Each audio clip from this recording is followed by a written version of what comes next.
Item ಯಾವುದೇ ಇರಲಿ try ಮಾಡಿ ಆಚಿ ಚಿಕನ್ ಮಸಾಲಾ. ಆಚಿ ಚಿಕನ್ ಮಸಾಲಾ ನಾಳೆ ನಡೀತಾ ಇರುವಂಥದ್ದು ಇದು ಕೇತುಗ್ರಸ್ತ ಚಂದ್ರಗ್ರಹಣ.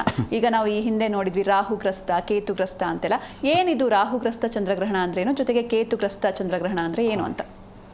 ಗೋಚಾರದಲ್ಲಿ ಎಲ್ಲ ಗ್ರಹಗಳು ತನ್ನ ಕಕ್ಷೆಯಲ್ಲಿ ಮತ್ತು ಸೂರ್ಯನ ಸುತ್ತ ಇರ್ತವೆ. ಅದಕ್ಕೆ ಒಂದಿಷ್ಟು ಕಾಲಗಳಿದ್ದಾವೆ. ರಾಹುಕೇತುಗಳು 180 ಡಿಗ್ರಿಲಿ ಇರ್ತಾರೆ, ಸಮಸಪ್ತಮದಲ್ಲಿರ್ತಾರೆ. ಇವನ ಮನೆಯಿಂದ 7ನೇ ಮನೆಯಲ್ಲಿ ಕೇತು, ರಾಹು ಮನೆಯಿಂದ 7ನೇ ಮನೆಯಲ್ಲಿ ಕೇತು ಇರ್ತಾನೆ 180 ಡಿಗ್ರಿ ಸಮಸಪ್ತಮದಲ್ಲಿ ಅಂತೇಳಿ.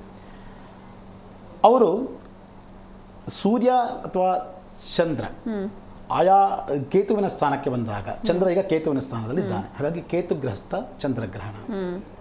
ರಾಹುವಿನ ಮನೆಯಲ್ಲಿದ್ದಾಗ ರಾಹು ಬಂದಾಗ ರಾಹುಗ್ರಸ್ತ ಆಗ್ತದೆ. ರಾಹುಗ್ರಸ್ತ ಅಂತ ಹೇಳಿದ್ರೆ ರಾಹು ಬಂದವರನ್ನು ಮುಚ್ತಾನೆ. ರಾಹುಕೇತುಗಳು ಛಾಯಾಗ್ರಹಗಳು. ಎಲ್ಲ ಗ್ರಹಗಳಿಗೂ ತನ್ನದೇ ಆಗಿರ್ತಕ್ಕಂಥ ಸ್ಥಾನ ಇದೆ. ಸೂರ್ಯಾದಿ ಗ್ರಹಗಳಿಗೆ ಏನು 7 ಗ್ರಹಗಳಿದೆ, ಅದಕ್ಕೆಲ್ಲ ಒಂದೊಂದು ಮನೆ ಇದೆ. ರಾಶಿಗಳಲ್ಲಿ ಅವರವರು ಅಧಿಪತಿ ಇದ್ದಾರೆ. ರಾಹುಕೇತುಗಳಿಗೆ ಛಾಯಾಗ್ರಹಗಳು, ಇವರಿಗೆ ಸ್ಥಾನ ಇಲ್ಲ. ಅಂದರೆ ನೆರಳಿನ ಆಟವನ್ನು ಆಡ್ತಾರೆ ಇವರು. ಈಗ ನೋಡಿ, ನೆರಳು ಅನ್ನೋದು ಎಷ್ಟು ನಮಗೆ ವ್ಯತಿರಿಕ್ತ ಪರಿಣಾಮ ಬೀರ್ತದೆ ಅಂತ ಹೇಳಿದ್ರೆ, ಉದಾಹರಣೆಗೆ ಕರೆಂಟ್ ಹೋದಾಗ ಒಂದು ವ್ಯವಸ್ಥೆ ಸ್ವಲ್ಪ ವ್ಯತ್ಯಾಸ ಆದರೂ ತಡ್ಕೊಳ್ಳೋಕ್ಕಾಗೋದಿಲ್ಲ. ಮನೆಯಲ್ಲಿ ಕರೆಂಟ್ ಹೋದಾಗ ನಾವು ಅಲ್ಲವಲ್ಲ ಕಲ್ಲವೂ ಆಗ್ತದೆ, ಸ್ವಲ್ಪ ಮನಸ್ಸು ವಿಚಲಿತವಾಗ್ತದೆ. ಆಮೇಲೆ ಯಾವುದೊಂದು ದೀಪ ಹಚ್ಚಿದಾಗ ನಮ್ಮ ನೆರಳೆ ನಮಗೆ ವಿಚಿತ್ರವಾಗಿ ಕಾಣುವಂಥದ್ದು, ಸ್ವಲ್ಪ ಹೆದರ್ಕೊಳ್ಳುವಂಥದ್ದು. ಹಾಗೆ ಇದು ಕೂಡ.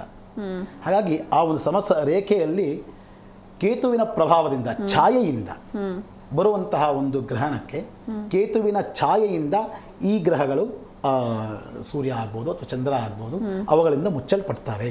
ಹಾಗಾಗಿ ಕೇತುಗ್ರಸ್ತ ಚಂದ್ರಗ್ರಹಣ, ರಾಹುಗ್ರಸ್ತ ಸೂರ್ಯಗ್ರಹಣ ಅಂತ ಹೇಳಿ ಹೇಳುವಂಥದ್ದು.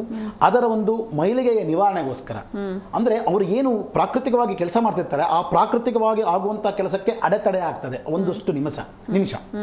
ಆ ನಿಮಿಷನೇ ಎಷ್ಟೊಂದು ಪರಿಣಾಮ ಬೀಳ್ತದೆ. ಪ್ರಕೃತಿಯಲ್ಲಿ ಪ್ರಾಣಿಗಳಿಗೆ ಗೊತ್ತಾಗುತ್ತೆ, ಅವುಗಳು ಯಾವುದು ಹೊರಗೆ ಬರೋದಿಲ್ಲ, ಅವುಗಳ ಒಂದು ರೀತಿನೇ ಬೇರೆ ಆಗಿರ್ತದೆ.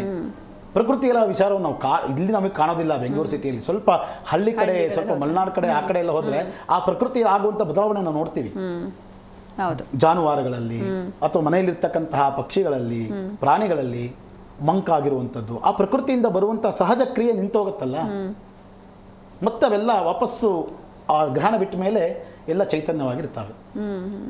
ಅದು ನಮಗೆ ಗೊತ್ತಾಗಿಲ್ಲ, ಪ್ರಾಣಿಗಳಿಗೆ ಗೊತ್ತುವಂಥ ಶಕ್ತಿ ಅದು ಬಹಳ ಇದೆ. ಯಾವುದೇ ಒಂದು ಅವಘಡವನ್ನ ಪ್ರಾಣಿಗಳು ಗುರುತಿಸ್ತವೆ. ಭೂಕಂಪ ಇದೆಲ್ಲ ಗೊತ್ತಾಗ್ತದೆ. ಹಾಗಾಗಿ ಗ್ರಹಣದ ಪರಿಣಾಮ ಕೂಡ ಅವ ಮೇಲೆ ಹೆಚ್ಚಾಗಿ ಬೀಳ್ತವೆ, ಪ್ರಕೃತಿ ಮೇಲೆ ಹೆಚ್ಚಾಗಿ ಬೀಳ್ತವೆ.